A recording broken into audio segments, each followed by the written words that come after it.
Hey, what is going on, everybody? Boylon here, and today I'm going to be starting part 1 of what's probably going to be a two-part video mini-series of sorts, showcasing all of the legendary characters that exist currently in Marvel Strike Force, and basically outlining their use in the game, how you can get them easier, and whether or not I think they are worth chasing for early and mid-game players.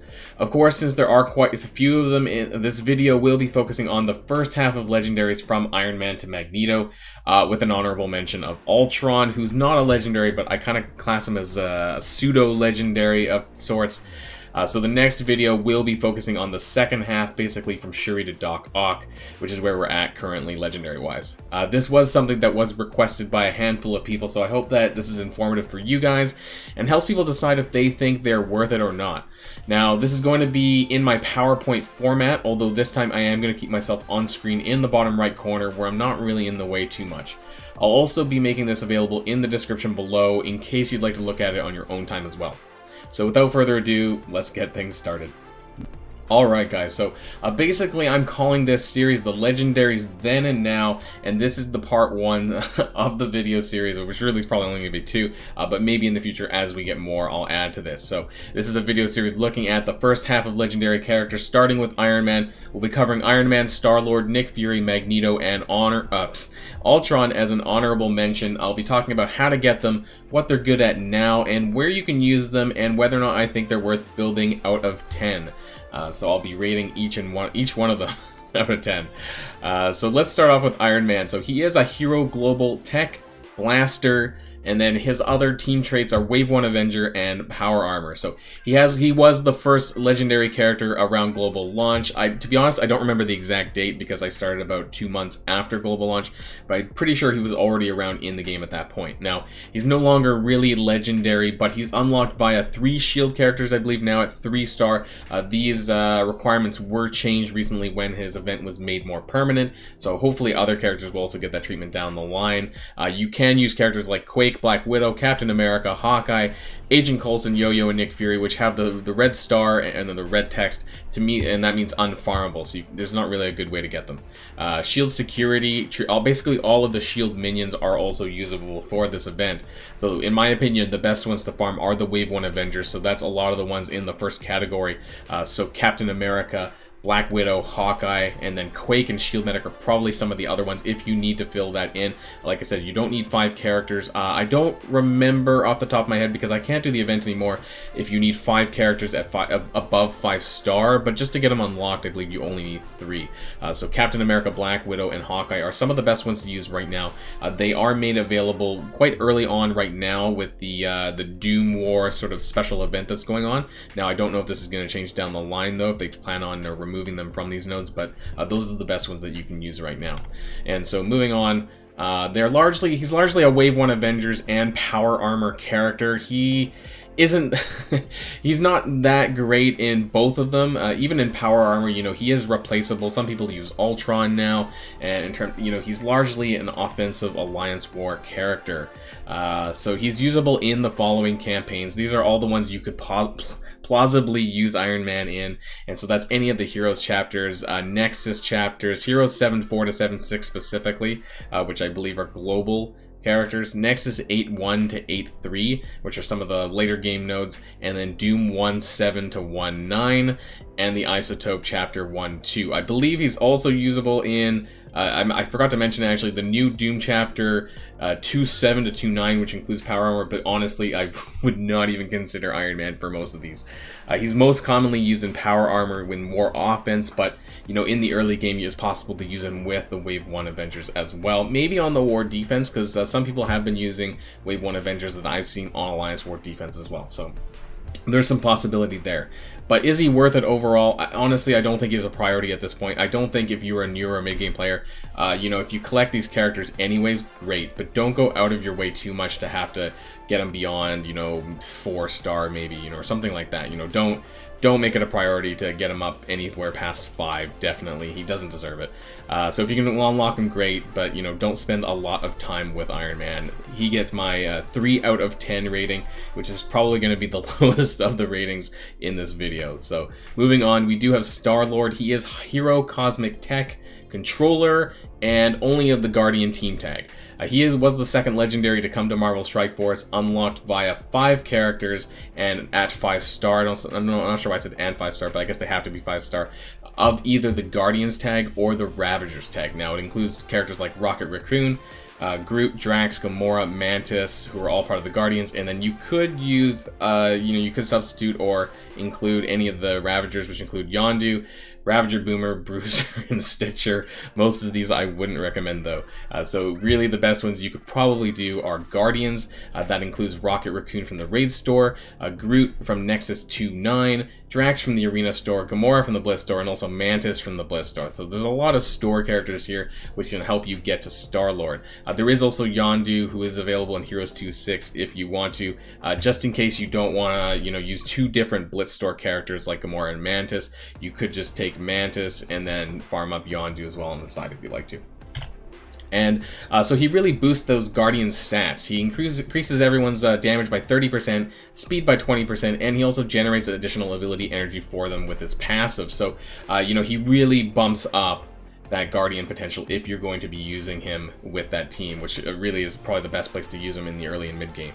But outside of Guardians, he is usable in the so-called BKT or Best Kree team. This is a largely defunct-ish team now. There's not a whole lot of reason to use this, but it was previously Minerva and then Rocket, Groot, and then Star-Lord, and either Thanos or Vision. This was a very popular raid team back in the day for Ultima 6 and a little bit of Ultima 7, but really not so much anymore. I think a lot of people just have these characters left over from that previous team, and it was called Best Kree Team because really all you needed was Minerva because she was that good for raiding.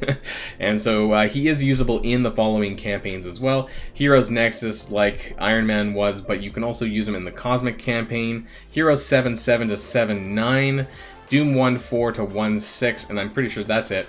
But he is pretty useful in Dark Dimension 2, which kind of feeds in ability energy for Minerva on his special. Now, whether or not I would go out of your way for him is kind of up in the air. He's not as necessary as he once was, but he does have a lot of early game potential there with a raid team with the Guardians, and then his Blitz and War teams with Guardian or the BKT variant. So is he worth it? Well, he's better than Iron Man, that's for sure.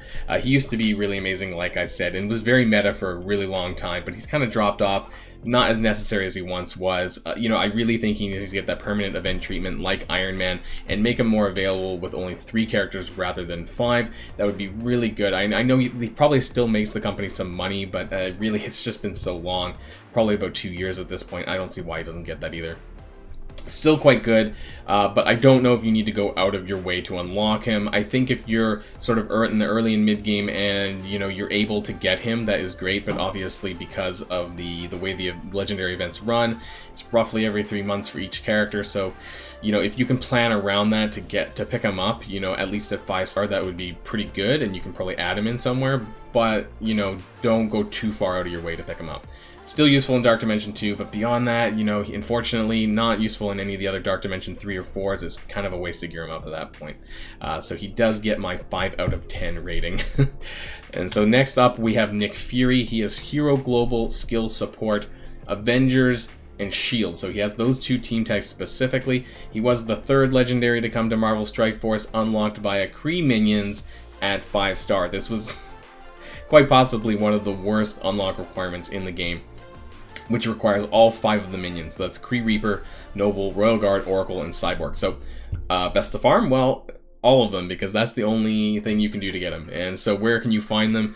Kree Reaper is available in Heroes 5.6 and Cosmic 2.6, Noble in Cosmic 1.6, Royal Guard's in the Blitz Store, Oracle's in the Raid Store, and Cyborg is in Nexus 3.6. So, unfortunately, a lot of those are also energy node farms, which kind of detracts from farming other characters, which is why he's not a huge priority. And to be honest, there's much better characters that you could be farming out of the store than these Kree minions. Really, mostly he was used with his Shield minions, but you could use him with some Avenger characters, like a mixed lineup of sorts, because he has those tags. And he is usable in the following campaigns. So obviously all of Heroes, Heroes 7-4 to 7-6 specifically. Again, I think there's a global trait section. All of Nexus, and then Nexus 8-7 to 8-9 specifically. This is a shield segment for Thanos, and I do want to point this out specifically because there are a lot of people that do have problems with this node to start farming Thanos, and he is kind of useful there. And Doom War 1-7 to 1-9. I personally use Nick Fury to finish this as well, the Negasonic farm segment, and of course all of the Isotope chapters because of their global characters. So he used to be really amazing with the Shield Minion team. Honestly, one of the top raid auto teams of the past, but super pain to unlock, and for that reason it's not a huge priority as such anymore. He's now part of that sort of Shield, Agent Coulson, Alliance War defense team, which is still, you know, pretty decent, but it's hard to create for new players. Agent Coulson isn't farmable really, he's in the milestone or still in quite rare, and then you need Nick Fury on top of that, and then you need to level up the shield minions, and really at this point there's better places you can be using your resource than Nick Fury and his team, I think. But, you know, if you can pick up Nick Fury along the way, he's not that bad. Useful in the late game campaign nodes of Nexus 8-9 and Doom 1-9, but overall his usefulness is kind of lacking. There's not a lot of places to really use them, unfortunately. He should be, again, a permanent event unlock like Iron Man, and alongside, hopefully, Star-Lord in the near future, and just have us unlocked to maybe all Kree characters instead of just minions. So punishing to ask people to farm for Kree minions. I really think they need to change this, you know, so we can add Korath, Minerva, Ronan, Captain Marvel, you know, any of these other characters that have the Kree tag. This would go a long way in making Nick Fury maybe a little bit more viable. And, you know, people might still pay for some of the shards for some of these characters if they could actually, you know, unlock him with non-minions. It's just the minion team is just kind of garbo right now. So he's not a priority. If you do get shards for Kree minions along the way in your orbs, you know, then great. But it's not a high priority, and don't focus on it too much. So he does get my rating of 4 out of 10. Not as good as Star-Lord, but, you know, hey, if you can get him along the way as you pick up your shards from random stuff throughout playing, then great. And so moving on to the fourth legendary of this video, we do have Magneto. He's a villain, global, mutant controller, and of the Brotherhood tag, so he doesn't have any secondary team tags at all. He is unlocked via Brotherhood and X-Men characters at 5-star. This includes characters like Mystique, Pyro, Juggernaut, Blob, Toad, Sabretooth, who have the Brotherhood tag, and then Wolverine, Storm, Psylocke, Cyclops, Colossus, Beast, and technically Phoenix. You could do so as well, and you could use Phoenix in the unlock of Magneto if somehow you went the other way around. Now, both Beast and obviously Phoenix are unfarmable characters, so that's why they're in the red. Now, in my opinion, the best to farm is Wolverine plus 4 other Brotherhood characters, and the reason why I say Brotherhood is because you're going to be using him typically with the Brotherhood anyway, so you might as well pick up shards for these Brotherhood characters to use with them. And a lot of the Brotherhood characters now are a lot more easily farmable than they were in the past. So Wolverine, you do get daily 5x shards, or you have 5 shards. I'm not sure why I said 5 times, but that's what you get from your daily objectives when you clear it every day. So this is going to accumulate pretty quickly, and you'd probably get a 5-star Wolverine in 310 divided by 5, which I think is about 60 days. So in about 2 months or so, you would pick up enough shards to get Wolverine to 5-star. Mystique is another good one from Villains 5-6 pretty early on. Blob is in the Arena store. Toad is in the Blitz store. Juggernaut's also in the Arena store. So the new Brotherhood 2.0 actually includes both Juggernaut and Blob, but I would focus probably on Juggernaut first because Juggernaut is actually usable in other sections in the Villains campaign, specifically in Chapter 7.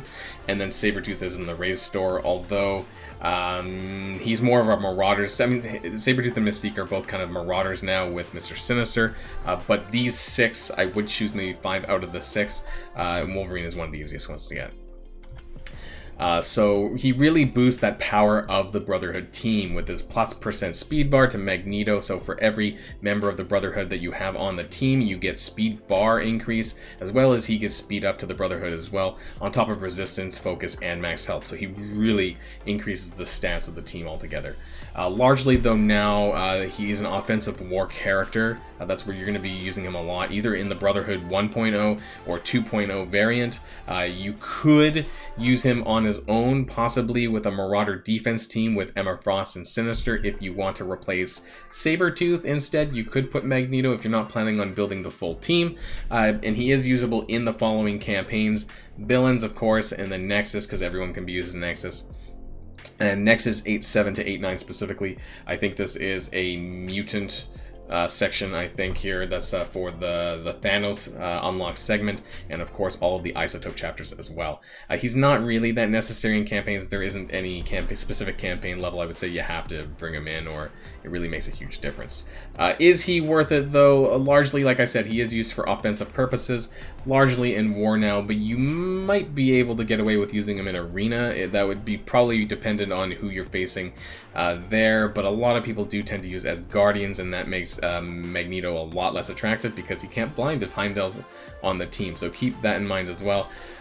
So I give him a 3 out of 10 for the wider game because there isn't a lot of places you really need him or can use him, but he's a really great war offensive character. I love the Brotherhood 2.0 team, especially with Toad and Blob, so for that reason he does get a 7 out of 10, largely for war though, so not a huge priority for you, but if you can pick him up on the side, because again it's quite easy to pick up the characters for him, then that's great, and he's actually quite a lot of fun to use.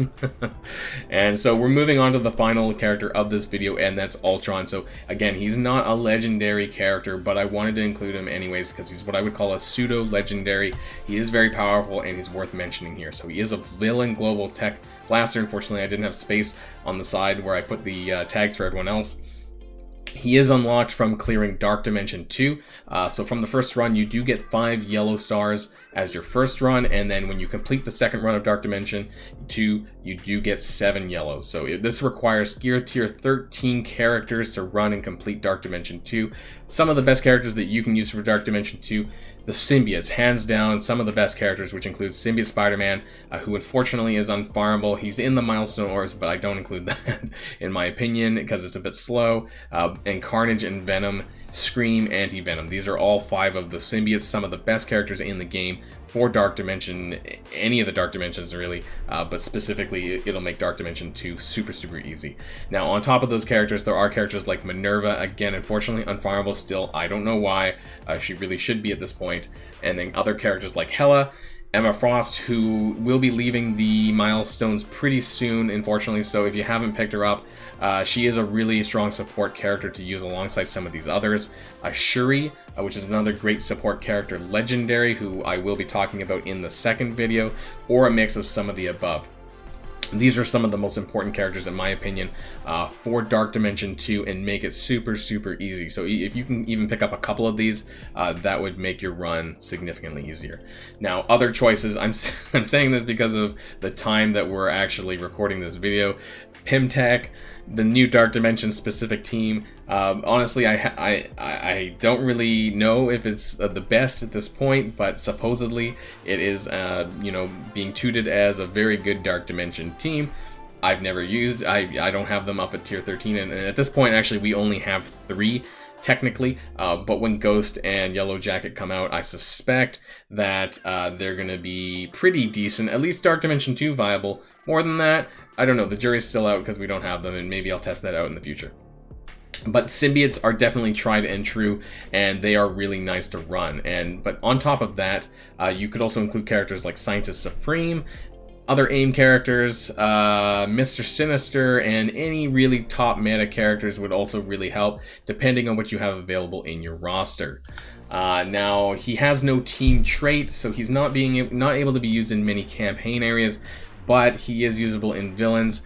Villains 7.7 to 7.9, which I believe is just open to any villains. Obviously Nexus, if you still need to go through regular Nexus, and the Isotope campaign, which is pretty easy and available to any global characters. He is very, very good in Arena, especially in the early and mid game, and maybe even to the early late game if you aren't coming up against any Black Orders. But if you're coming up against a lot of Black Orders or Black Bolts, that's going to cause a lot of problems to be used probably. He is less used in the late game, like I said. As soon as you get into the sort of Black Order, Black Bolts, you don't really see many Ultrons around. He is great in raids, but you know, there's other options these days as well, like symbiotes, which are super popular right now on the back of patch 4.4. He is also an amazing filler character in Alliance War for offense or defense in teams like Marauders, aim, power armor, defenders, so on. You can just kind of fill him in somewhere, and he can counter a lot of teams in Alliance Wars. So yeah, he's a great filler character for that reason. So my rating for Ultron is 8 out of 10. If you've watched any of my tier videos, you'll know that he's still in the A category. He is I'm pretty sure he's at least A, maybe S tier category still. Very strong character, jack of all trades that you can use in a lot of different places. So that makes him very attractive as well. And yeah, so that is Ultron there. And that is the end of this video for video 1 of my Legendaries then and now. And I hope that this was helpful for you guys. And if it was, please smash that like button down below and consider subscribing to my channel if you haven't already. And of course, just wait out for the next video, which will be coming not too long after this one, hopefully. And we'll be talking about the second round of characters, which include other characters, other strong Legendaries like Shuri, Phoenix, and so on. So keep an eye out for that. So until next time, guys, stay safe, and I'll see y'all later. Boylon signing out.